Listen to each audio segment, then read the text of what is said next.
the whole thing that we have thus far is we have an apparatus where things are moving. We have now captured the exact location within some measurement tolerance, right?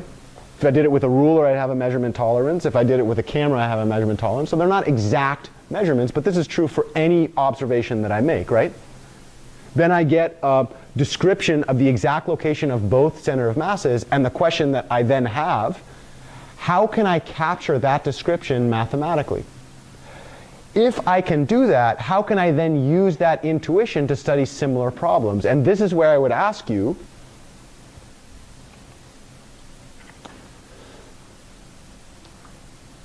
what do you notice about that motion? Just the single motion right there.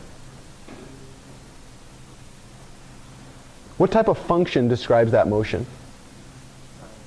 Sine or cosine, trigonometric, right? AKA it's periodic. Think in your life where you have felt or seen periodic motion.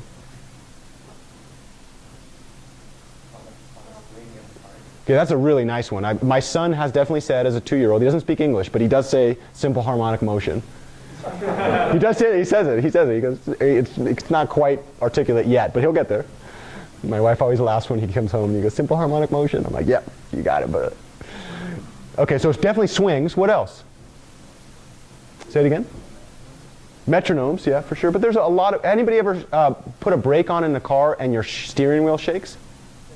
That's called a vibrations problem. That is simple harmonic motion. And in fact, the analysis of brake dynamics is an eigenvalue problem, quadratic eigenvalue problem, but still an eigenvalue problem. Anybody ever gone over a tope? What do they call those? Speed bumps? What happens at the end of those speed bumps? Bounce. Quadratic eigenvalue problem, damped eigenvalue problem. In fact, there's 4 springs there and 1 mass sitting on top of it, right? Okay. Anybody ever been on a bridge? Anybody ever been on a weak bridge in a strong windstorm? What happens on that bridge? Eigenvalue problem. Now, you would hope that the Bay Bridge was designed in such a way that you don't feel that, right? It happens. It's definitely there. It's just you don't want to feel that, right? You've probably seen those YouTube videos where you feel it. Everybody's running and people are like screaming.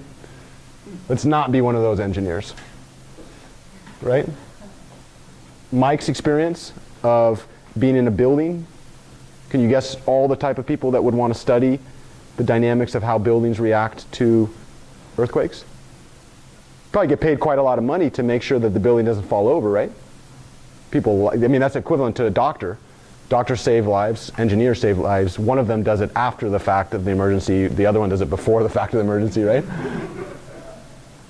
But the claim is all of those different scenarios. Oh, here's another one. Anybody ever thrown a rock in a pool? What happens when the rock hits? Simple harmonic motion. I mean, it's not really simple harmonic motion. That's quite complex harmonic motion, right? That's called the wave equation. This theory is an introduction to all of that theory. And in fact, you know what a Roman keystone is in a Roman arch?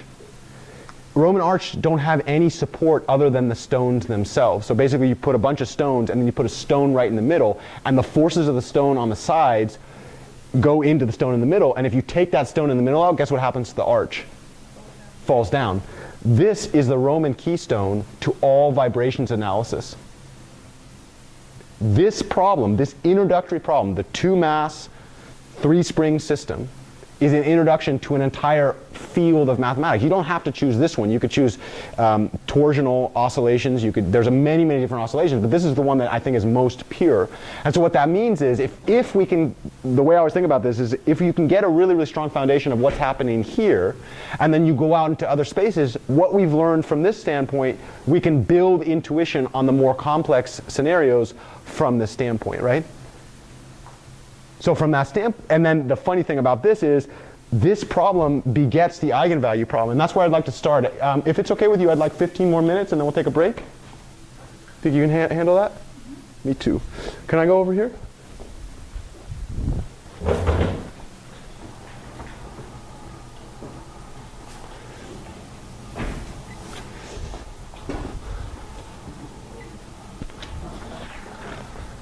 All right, do you remember the 25th night of September? Do you remember we did something at one point in the quarter?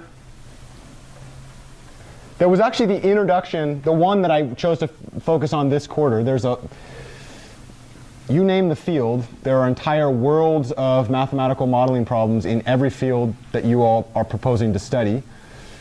And my claim is somebody should make a real concerted effort to introduce our students in those fields to the appropriate linear algebra techniques.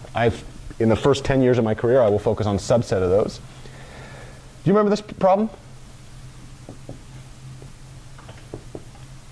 And then we had this concept at any time t in our experiment time.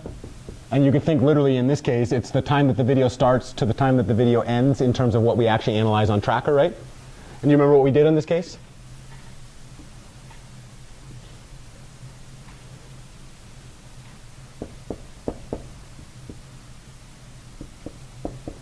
And then this is where this thing never acts in compression mode, right?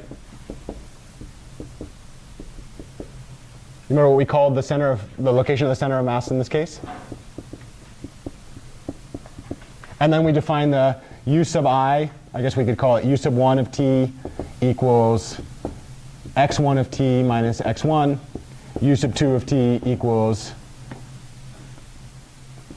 x2 of t minus x2. And then we did a ton of work, right?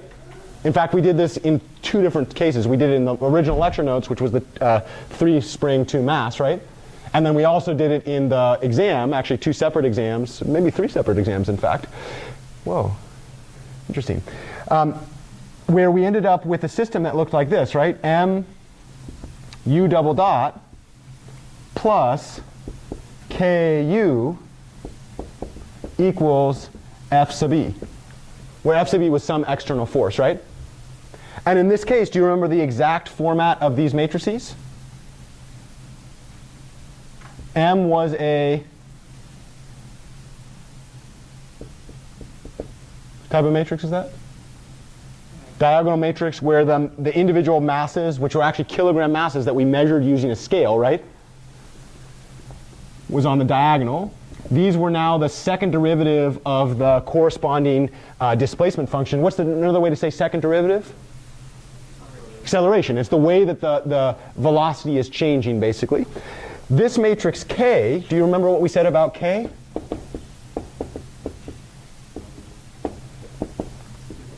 One, negative 1, 0, 0, 1, negative 1.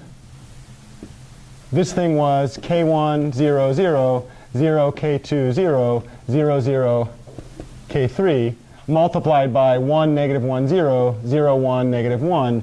Any guesses on if you actually wrote this thing out, what it would look like? At this point in my career, because I've done this problem so many different, I've done every problem that you could think of, well, not all of them, but a lot of them, from any combination of number of springs and number of masses, right? So here's the claim. K1 plus K2 is in that diagonal. K2 plus K3 is in that diagonal. This is negative K2. That's negative K2. And then over here, I've got U1 of t, U2 of t. And then on the right-hand side, I get some external force vector, right? OK. So the question is, what happens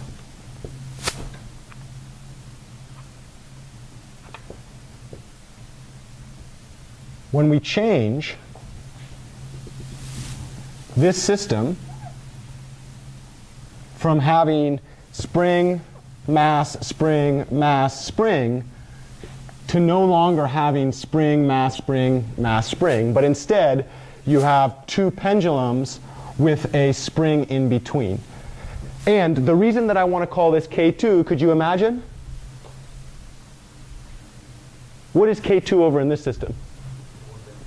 It's the one in between, right?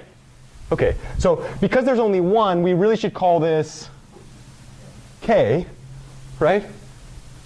And then we should say that this is mass 1, that's mass 2. And the question is, well, what the heck is happening with this system? Could you guess what we call, if we put a ruler here, so here's our measurement. Why are we putting a ruler in any of this? We're mathematicians. We don't care about rulers, do we?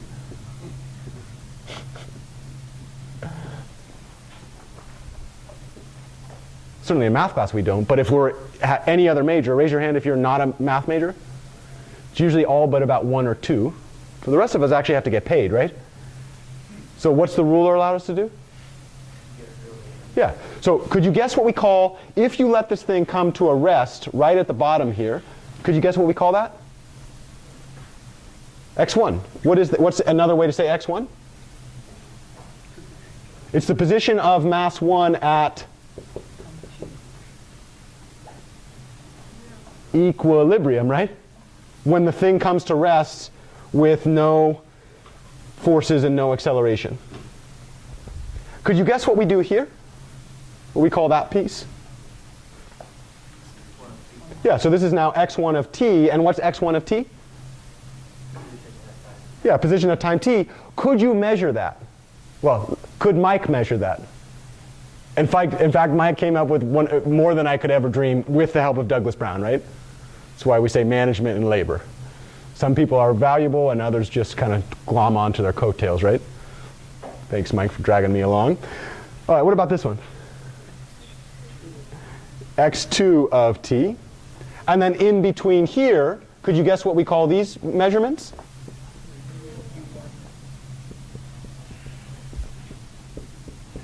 Okay.